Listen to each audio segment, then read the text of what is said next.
Dad put his arm around Tracy's shoulder and happily introduced the person standing there. "This is Dad's new wife, Lisa.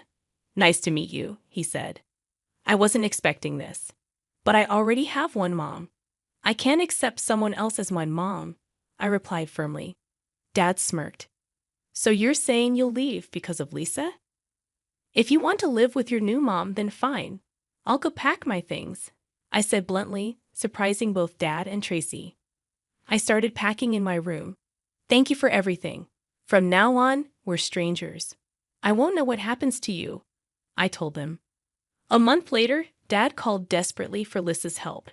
It made me wonder, do I still have a dad? I'm Lisa, a 15-year-old in middle school.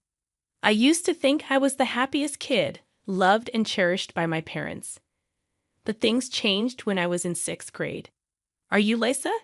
a flashy woman asked me one day after school. I froze. Ever since I started school, I'd learned 5 important phrases: don't go, don't ride, shout, run away, and tell someone. They were for staying safe. "I'm a friend of your dad," the woman said with a big smile, her blonde hair styled up and wearing large sunglasses and bold clothes. But I knew better. Adults who say they're okay often aren't. I've seen it in dramas where kidnappers pretend to be friendly to lure children. "I know who you are, Tracy," I said, trying to stay calm. Tracy rummaged through her flashy bag and pulled out a heavily decorated smartphone with long, adorned nails. She showed me a photo on the screen. Me with my parents at a church during my first communion. It was the same picture I used as wallpaper on my phone. I was shocked. "How do you have this?" "It's not strange at all. Your dad gave it to me," she laughed, putting the phone away. "My name is Tracy. Can you tell Mom to give me Dad quickly?" she said abruptly, then left. In 6th grade, I vaguely understood what she meant, but I didn't know what to do. When I got home, I couldn't say anything to my mom, who welcomed me back. From then on, I lived as usual on the outside, but inside I carried a heavy burden. Dad was the same, kind, family-oriented, and aspiring to be an actor. But there was always that heavy feeling in my heart. I graduated from elementary school and became a middle school student. My parents acted like everything was normal, attending admissions guidance and taking photos with me in front of the school gate. To anyone looking, we were just a normal, happy family. I was lost in my thoughts when Dad's voice snapped me back to reality. He thanked the person who took our photo and showed us the screen. I wondered if Dad would also give this photo to Tracy. "What's wrong?" Mom asked, noticing my worried expression. I glanced at Mom, then at Dad, determined not to let her know. Even if Dad had a relationship with Tracy, I couldn't bear for Mom to find out. I decided to act like nothing was wrong. Maybe Tracy was just interested in Dad and said those things out of jealousy. She might have shown me the photo as a joke or to upset me. I clung to that hope, choosing to stay silent. Time passed, and shortly after I started middle school, Mom fell seriously ill. It was a disease that would take her life. "That's not true, right, Mom?" I asked her, hoping it was a lie. Mom sadly confirmed it wasn't a lie. She wouldn't be able to be with me for much longer. Mom shared something important with me with a smile. "Lisa, there's something I want to tell you. After I'm gone, I think you'll have a hard time. I'll do everything I can to make sure you can live on your own." She meant living independently, not with Dad.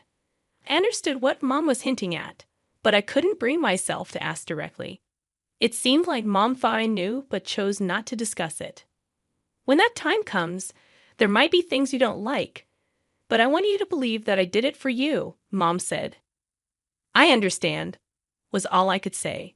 Mom hugged me tightly, happy with my response. After that, we didn't talk about it again. We carried on as a family of 3, pretending everything was normal. The only change was Mom's declining health. She grew weaker, going in and out of the hospital until she couldn't come back. Dad was always there for her, playing the perfect husband. He cooked, took care of the house, and visited Mom in the hospital diligently. But his words and actions felt forced to me. "I made soup. How does it taste?" Dad would ask. "It's delicious, Dad." "You're a great cook," I replied, playing along. "Get well soon and cook for us again," Dad said, acting like everything was fine. We played our roles, pretending to be a happy family, while Mom and I knew it was all an act. We spent Mom's last days peacefully, trying to make the most of our time together. About 2 years later, when I was in the third year of middle school, Mom passed away. Losing a parent is incredibly painful, something only those who have gone through it can truly understand. At the wake and funeral, Dad played the part of a grieving husband perfectly, shedding tears alongside me. After the funeral, I found myself alone. People told me to stay strong with Dad, but I had made a promise to Mom to strive on my own from now on. Dad became distant, hardly coming home. "Dad is busy with work. Lissa is big enough to be okay on her own," he would say before leaving me alone for long stretches of time. I had expected some consideration from him after Mom's passing, but it never came. I wanted someone to be there for me, but I had to accept the loneliness. At 15, you're both an adult and a child, and I was learning to cope with the loneliness. Then, a month after Mom's memorial service, something happened. It was a Saturday, and I was home alone since it was a school holiday. I heard noise outside, Dad directing people loudly. "First, get rid of all the unnecessary stuff. Clean up before moving these items," he instructed. Confused, I asked, "What's going on? What are you doing with Mom's stuff?" To my surprise, people started taking out Mom's belongings from the house. "No, don't take that away," I protested, standing in the doorway. The movers seemed troubled but continued their work. I knew they were just doing their job, but I couldn't understand why Dad had asked them to remove Mom's things. "Why are you taking Mom's stuff away? Mom's not here anymore, but no one else will use those things," I pleaded. "I'm having them taken away because no one will use those tools," Dad replied. I blocked the entrance, determined to stop them from taking anything away. "No, what are you planning to do by taking them away?" I asked Dad as he supervised the movers. "We'll sell what we can and dispose of the rest," Dad replied, seeming to enjoy the situation. "Don't take them away. Those are Mom's bridal trousseau," I protested. My mom's parents were wealthy, so the items they prepared for her wedding were valuable. The movers looked troubled by my words. "This trousseau was made by my grandma when Mom was young, for her marriage. They're very important." Someone behind me exclaimed, "Wow, that's amazing stuff." It was Tracy. She pushed past me to examine Mom's things. "I don't know much about it, but is this what they call antique? I'll use it." "Put it back! Please put it back," I pleaded. But the movers didn't stop until Tracy intervened. "Put it back," she said firmly. Dad then put his arm around Tracy's shoulder and happily introduced her. "This person is Dad's new wife, meaning your new mom, Lisa? Nice to meet you." I was shocked. "I only have one mom. I won't accept such a person," I said firmly. Dad smirked. "Then it means you'll be leaving, Lisa. You're still a child. If you don't listen to Dad, you can't live on your own," Dad continued with a smirk. "This is mine and Mom's house. Kick that woman out." Tracy pretended to cry, apologizing to Mom. "Then we can live here together." "Don't let that woman into the house," she said to me. I firmly refused to live with Dad and Tracy together. Tracy leaned on Dad, looking pleased. "Well, if you hate it that much, Lisa will have to leave," Dad said, astonishing me. "Live with your new mom." "If you hate it, leave," I replied casually. Dad and Tracy looked surprised by my response. "Then I'll get ready to leave. You two do as you please," I said, ignoring their stunned expressions, and went back to my room to pack. There wasn't much left in my room since most of my belongings had already been moved elsewhere. Dad never came into my room, so he probably didn't notice. I quickly gathered my school supplies and essentials. "Thank you for everything.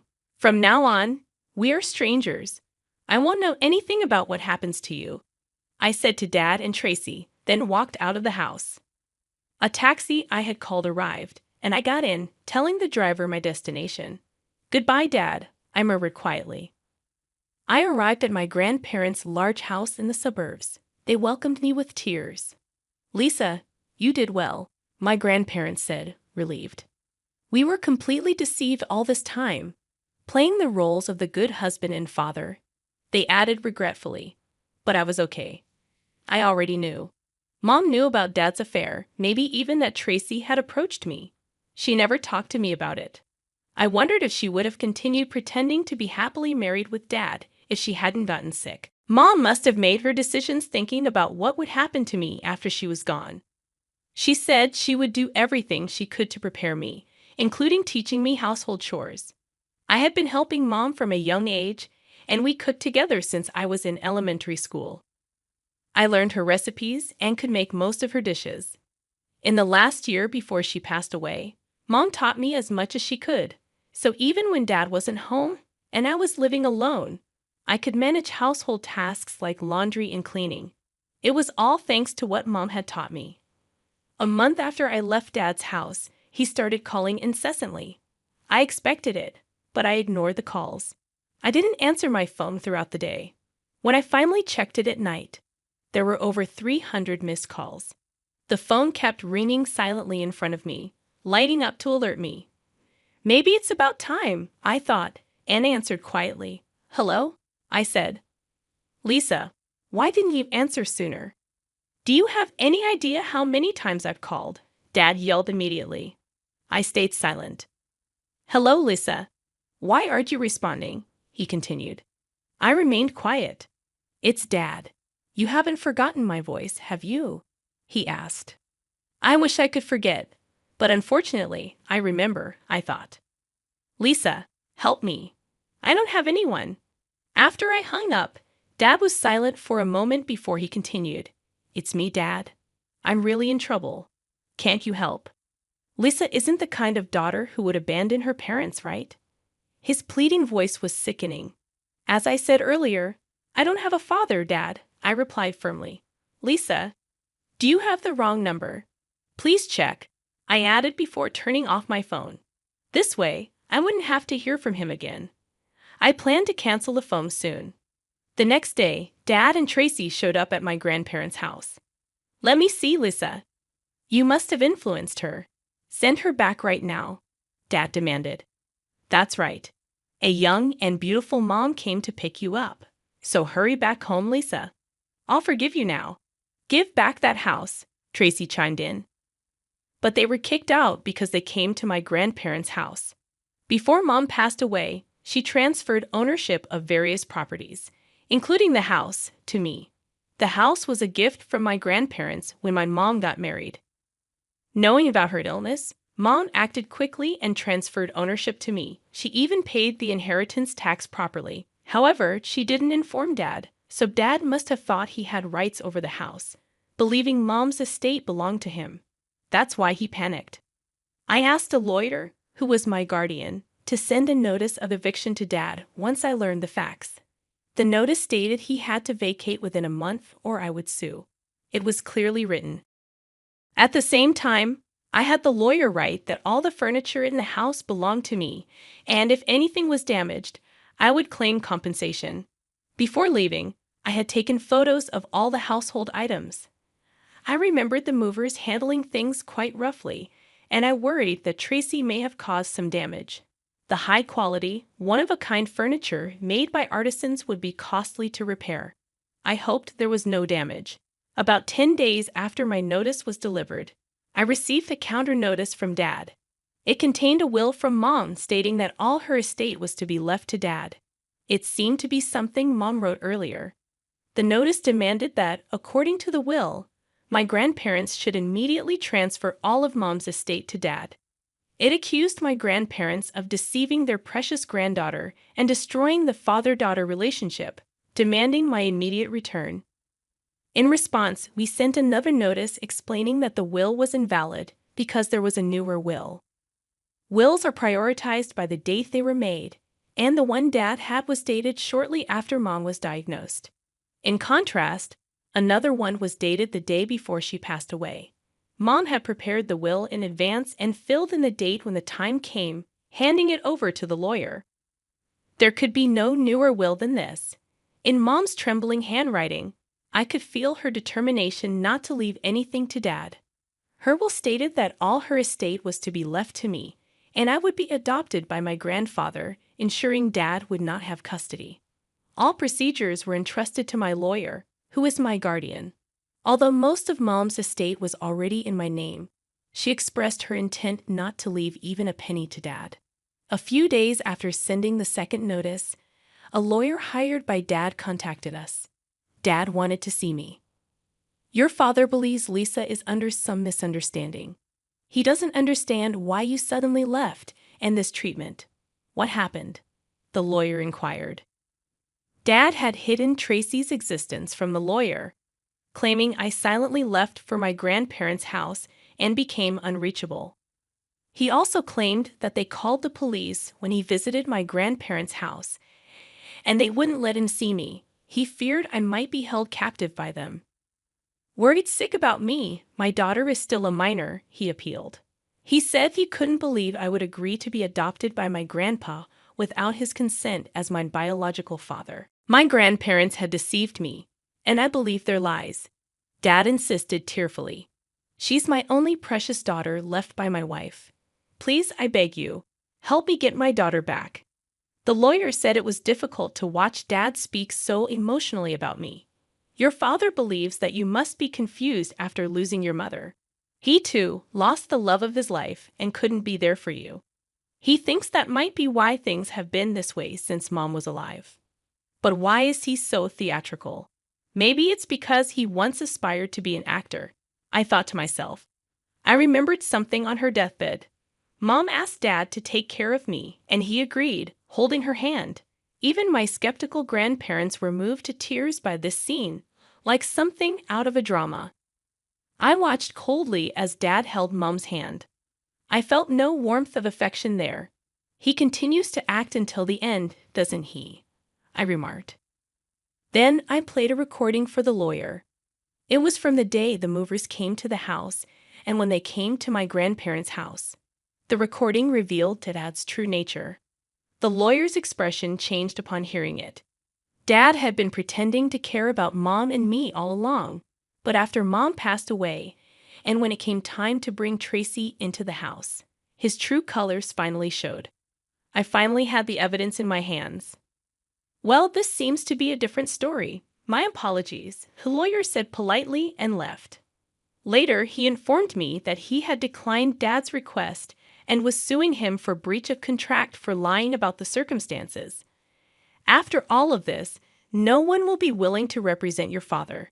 Indeed, if he told the truth, no one would take his side. But why did Dad continue this act, and why did Mom accept it? There was a reason. Dad was Mom's first love. When she was a middle school student, the same age as I am now, she went to see a play and became a fan of Dad. At the time, Dad belonged to a small theater group and was aspiring to be an actor. Mom started supporting him, and they began dating. My grandparents were against the relationship because Dad was 8 years older and an unsuccessful actor.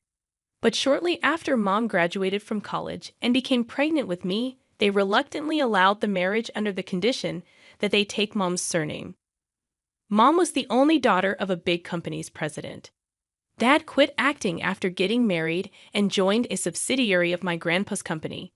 Since then, my grandpa had always been watching Dad. We never really trusted him, always feeling that something was off about him. But seeing him at the hospital, I thought he truly loved Mom and me. Dad may not have succeeded as an actor, but he was very good at deceiving us. I, too, would have continued to believe he was a wonderful dad if I hadn't met Tracy. He's really good at acting. But then, how did Mom realize? As I wondered, my grandma showed me a letter from Mom. It was a letter entrusted to the lawyer to be given to my grandparents after her death. Mom had grown suspicious of Dad after they got married. Despite previously adoring him, she started to feel his behavior was fake after she was conceived. Perhaps it was Mom's intuition. When she started investigating because of her suspicions, she discovered Dad had several women. He had many fans who supported him financially because of his good looks. Even so, Mom tried to believe that she was chosen among many, but she eventually learned what people around her were saying. I bagged the president's daughter. I'm going to be the president myself eventually. I don't love her, but she's wealthy, so I'll take care of her. Dad had always seen Mom as a cash cow.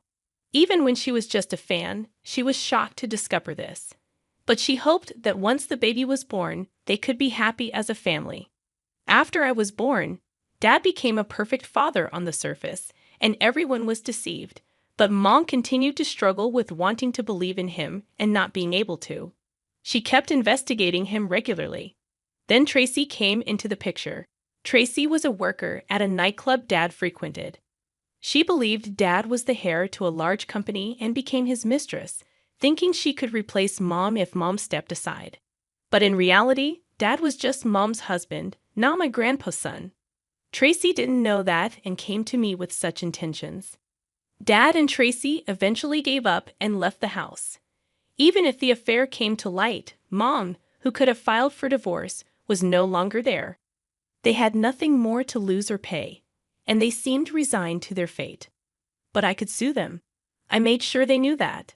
The day Tracy met me, a little girl, she had tried to pressure Mom into leaving by revealing her presence, an act that could be described as maliciously obstructing custody. Simply put, it's possible to claim damages against a mistress who tries to take a parent away from a small child.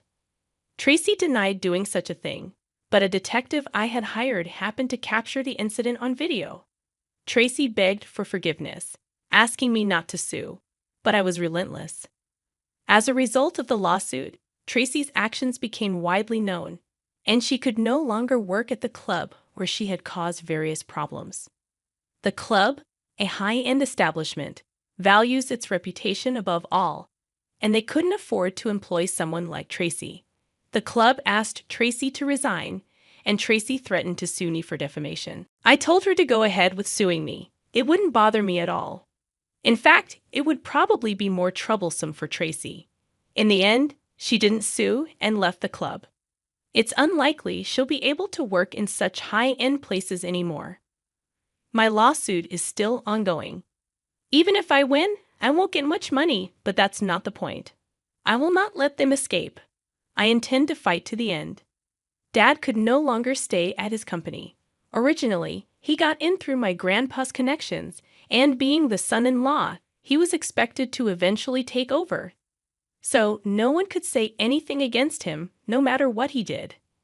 However, this incident, being kicked out of the house by his own daughter, and the revelation of his long-standing affair with Tracy made everyone aware.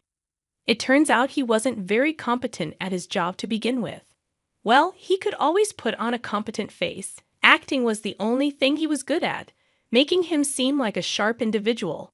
But frankly, he was incompetent. Everyone came to realize this once again. Really, with all that acting talent, and yet not making it as an actor, the entertainment industry must really not just be about talent. Maybe those who are called stars have something Dad lacked, an aura perhaps. Anyway, with Dad's true nature exposed, all the pent-up grievances of those around him erupted. He became a pariah everywhere he went, not just among his colleagues, but also among clients who looked at him with disdain. Because he had a decent appearance, even the female employees who were once favorable towards him now looked at him with contempt. He stayed at the company for a while, trying to make himself small, but eventually the situation became too unbearable and he quit. Now he's supposedly living in a small apartment with Tracy. He's called a few times asking for help. But we are strangers now, and not just any stranger. I have no obligation to help someone I detest. As expected, Tracy did damage my mom's bridal attire. So when I demanded compensation, they paid up, probably thinking they couldn't afford another lawsuit. They might have used Dad's severance pay or savings, or they might even be in debt, but that's none of my concern. I made it clear before. From now on, it's up to the two of you. I have officially become my grandpa's adopted child, though it doesn't change my name or much else, just the legal relationship. From high school, I'll be studying abroad, preparing to take over my grandpa's legacy. Losing Mom was very sad and lonely, I still cry when I think of her, but I can't cry forever. Mom must have anticipated such a day would come, ensuring I wouldn't struggle with languages by making me learn several. She really raised me to survive on my own, no matter where I go. I feel this deeply. I'm just starting to walk towards a bright future for myself to meet Mom's expectations. I want to absorb various things abroad, and I'll definitely meet someone who loves me sincerely. In this respect, Mom was a cautionary tale. Saying this, it felt as if the mom in the photo smiled a little sheepishly. I have a twin sister, Michelle, and our parents always liked her more than me. I used to think that's just how families are supposed to be. A close family is a wonderful thing, something to treasure. But I can only say that if my own family cherishes me. Some people who get lots of love from their families might think this way, but it's different for me. I can't remember ever feeling loved by my family. My name is Harper and I'm 30 years old, still not married. From where I stand, my family might seem close, but I rarely felt happy with them. Michelle was always beautiful and smart. Our parents showered her with love, but I was plain and ordinary, so they mostly ignored me or treated me like a bother. When Michelle wanted to learn ballet, our parents spared no expense, praising her and dressing her up for performances. But when I wanted to learn swimming or art, they said no, calling it a waste on someone like me. I remember feeling so sad and empty watching my family celebrate Michelle's ballet victories without me. But despite all the money they spent on her ballet, Michelle suddenly quit when she started high school, and our parents didn't object. When it was time for college, our parents favored Michelle again. She wanted to go to a private women's college in the city, and they promised to cover all her expenses without her needing scholarships or a job. They were cheerful about it, as always. However, when it came to my education, my aspirations were never considered. My parents thought graduating from high school was enough for me. Whenever I talked about going to college, they'd say, "We let you finish high school. Be thankful for that and get a job after graduation." But I kept pushing them, offering to pay my own way through college and help at home. Finally, they agreed to let me attend a local public university, but I had to manage my studies alongside part-time work and house chores. Because I had student loans to cover personal expenses, I couldn't afford to miss classes or work. If I neglected housework, they'd threaten to make me quit college. My life was a non-stop juggling act. Meanwhile, my sister would occasionally come home looking fashionable and enjoying her college life. She'd make fun of my appearance, saying things like, "You always look so plain. If I looked like you, I'd be too embarrassed to leave the house." She'd also question the value of my education, implying it was a waste of time. She'd say, "Going to a place like that, does it even make sense?" Hearing her remarks hurt, especially because our neighbors praised her beauty, which made our parents proud. I used to feel deeply wounded by these thoughtless comments when I was younger. Now I'm so used to it that I hardly feel anything anymore. Despite enduring such unfair treatment, the stormy 2 years of college went by, and both my sister and I graduated. For my sister's graduation, the rest of the family went on an overseas trip and splurged on designer bags. These celebrations had nothing to do with me. I wanted to live and work on my own, but my parents insisted I stay home, do housework, and give them my salary. Luckily, I got a job offer from a company that I could commute to by car, even though it was quite far. Meanwhile, my sister started working for a famous company in New York and loved bragging about her office in Manhattan. I didn't care much about her boasting. A few years later, she got married to a colleague and quit her job. She had a wedding ceremony, but of course, I wasn't invited. At the wedding, Tom, her colleague, made rude comments about me, saying I looked plain compared to my sister. My sister just laughed and didn't stop him. Later, when my sister had children, everyone was relieved that they all looked like her, with cute faces. I was ignored and felt out of place. A few years after that, my mother suddenly passed away. She was reclusive and relied on me for everything at home, so her sedentary lifestyle might have contributed to her death. While my father and sister grieved deeply, I found myself strangely emotionless. They criticized me for not crying and even threw things at me, which finally made me cry. After my mother's death, my father's health declined, and I had to take care of him while managing work and chores. My sister would occasionally visit, but I felt disconnected from my family. My sister would mostly just ask our father for money for her kids and then leave without helping at all. From my father's perspective, he rarely thanked me and always found fault in what I did, complaining about the bath water being too hot or the seasoning being too light when I cooked. Eventually, he blamed me for my mother's death and threw things at me. Despite my father's age and weakened legs, he would use the money I earned to go out drinking with friends. When he ran out of money, he'd demand more from me, claiming his legs hurt and avoiding any tasks at home. But he'd suddenly become energetic when going out for drinks. Looking back, I realize I should have left such a selfish family home long ago. But after enduring unreasonable treatment and verbal abuse from my family since childhood, I thought it was normal. I became numb to the abnormality and never considered moving out and living on my own. Then one day, I received an unexpected call from my sister. Before I could even say hello, she started yelling at me, asking how long I planned to squat in our family home. She announced that she had decided to come live with Dad. My sister suddenly called me and demanded that I move out immediately. She accused me of lingering at home to live comfortably off our mother's inheritance.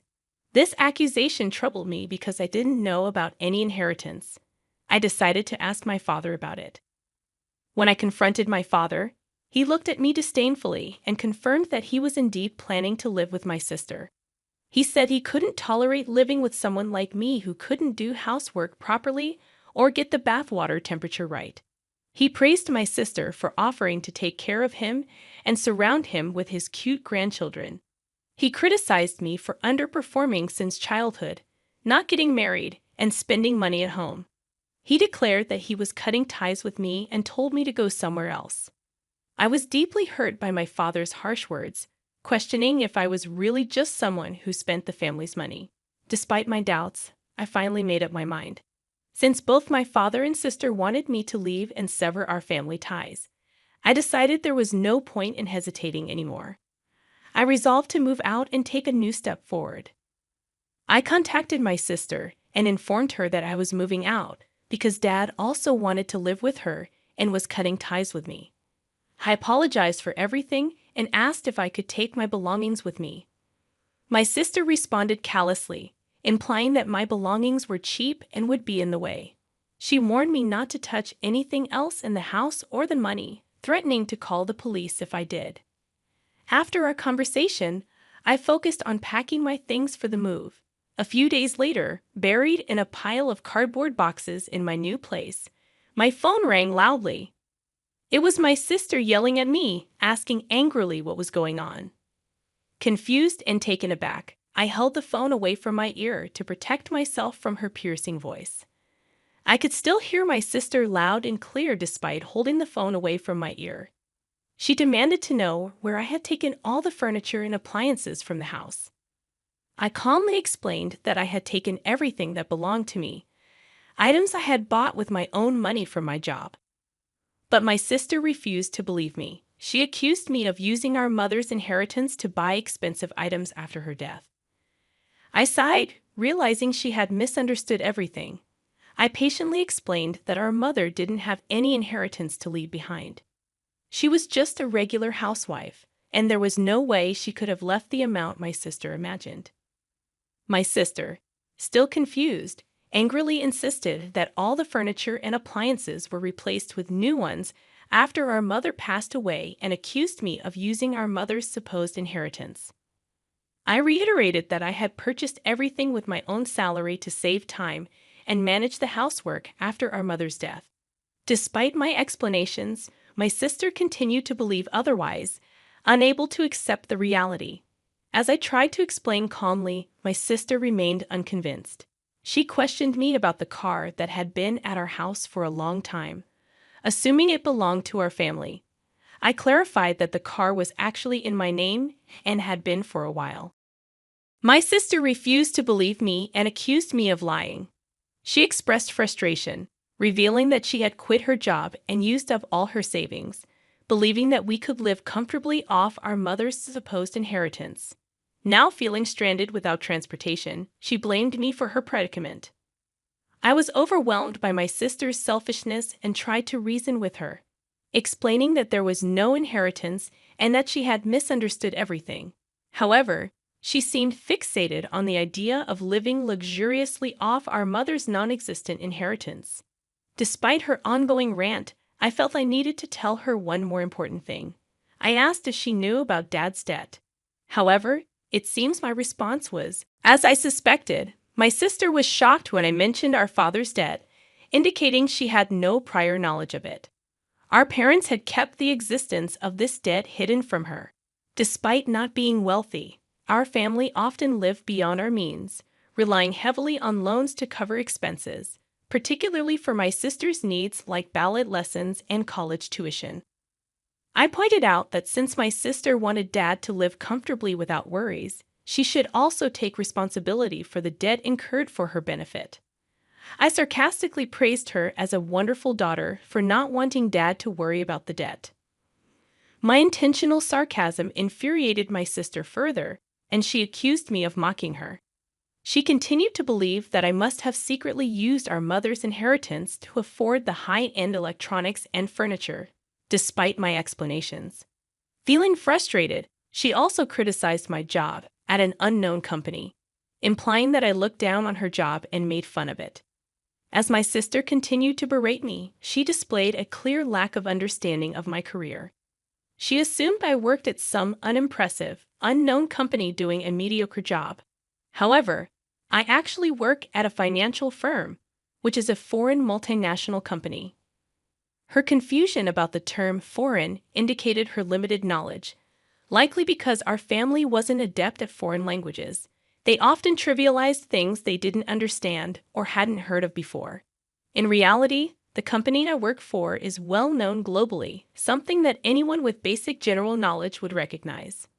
Despite their constant belittling and assumption of my incompetence, I excelled in my studies, particularly in Spanish. I attended college to further my studies in Spanish, and by the time I graduated, I was fluent enough to communicate professionally. My job at the multinational company is demanding but rewarding, allowing me to earn a comfortable salary. Unfortunately, my parents and sister never took an interest in my achievements or cared to understand my capabilities. They had always dismissed me since childhood, assuming I wasn't good at anything without bothering to look closer or be concerned about my grades. While my sister kept yelling and demanding apologies, I saw no reason to apologize or seek forgiveness. There had always been many things about my sister that I never quite understood, dating back to our childhood. After calmly ending the call with my sister and severing ties, I felt a sense of clarity and peace. I no longer wanted to try to understand or seek forgiveness from them. I had been disowned, but I also no longer had any ties to them. I asked my sister not to call me again and then hung up. In the following months, I heard from a local friend that my sister and her husband had returned home, hoping to rely on what they believed was our mother's inheritance. However, things did not go as planned for them. They struggled to find jobs without a car, which was essential for work in our area. As a result, they were unable to repay our father's debt, and life became very challenging. Eventually, they had to sell our family home. My sister, her husband, their children, and my father were forced to move into a nearby apartment complex, facing the consequences of their decisions. Despite the difficulties they faced, I felt a sense of clarity and peace in my own life, free from the toxicity and burdens of my family's expectations and misunderstandings. I focused on my career and personal growth, embracing the sense of freedom that came with cutting ties with those who have disowned me. The sale of our family home didn't fully cover my father's debt, so they are still struggling to repay it. The financial strain, combined with living in a cramped apartment, has taken a toll on their family relationships. My sister's husband, Tom, blames and resents her for squandering their savings and forcing him to quit his job. Their marriage is now at risk of falling apart. The only positive aspect is that the children have made friends and are enjoying their time in the apartment complex. Meanwhile, I moved closer to my office and have been thoroughly enjoying my days. I started spending the money I've earned on myself, something I never prioritized before. It's a new sense of comfort and happiness to focus solely on my job and my own needs. Sitting on my new sofa, admiring my decorated nails, I realize how liberating it is to live a carefree single life without worrying about others. After enduring hardships in a restrictive environment for so long, I am determined to embrace this newfound freedom and enjoy life for myself. I plan to relish this carefree single life and focus on my own happiness for a while.